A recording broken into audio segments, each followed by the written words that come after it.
ভারতের নতুন টি-20 অধিনায়ক হয়েছেন সূর্যকুমার যাদব। 2026 সালের টি-20 বিশ্বকাপের কথা মাথায় রেখে তাকে অধিনায়ক হিসেবে বেছে নিয়েছে ভারতীয় cricket board. Coach Gautam Gambhir আস্থা রেখেছেন মুম্বাইয়ের ব্যাটারের উপর। নতুন দায়িত্ব পেয়ে খুশি সূর্যকুমার, ধন্যবাদ জানিয়েছেন ঈশ্বর এবং ভক্তদের। ভারতের নতুন টি-20 অধিনায়ক হয়েছেন সূর্যকুমার যাদব।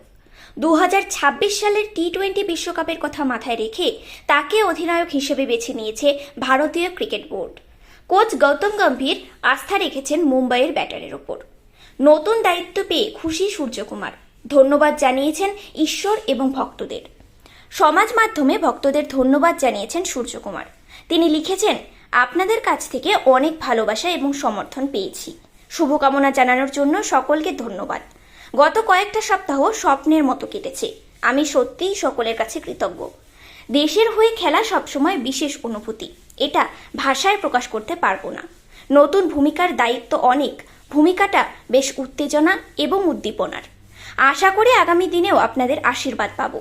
সকলেই সমান, সকলেই ঈশ্বরের সৃষ্টি, সমস্ত খ্যাতি ঈশ্বরের আশীর্বাদ, ঈশ্বর মহান।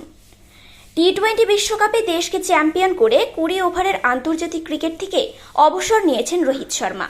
তাই নতুন অধিনায়ক নির্বাচন করতেই হতো বিসিসিআইকে। টি-20 ক্রিকেট নতুন অধিনায়ক হিসেবে হার্দিক পান্ডিয়ার নাম ভাসছিল। বিশ্বকাপে তিনিই ছিলেন ভারতের সহ অধিনায়ক, কিন্তু কোচ গম্ভীর পছন্দ হিসেবে বেছে নিয়েছেন সূর্যকুমারকে। শ্রীলঙ্কার বিরুদ্ধে সিরিজ থেকেই নেতৃত্ব দেবেন সূর্যকুমার। সহ অধিনায়ক হয়েছেন গত জিম্বাবুয়ে সফরে নেতৃত্ব দেওয়া শুভমান গিল।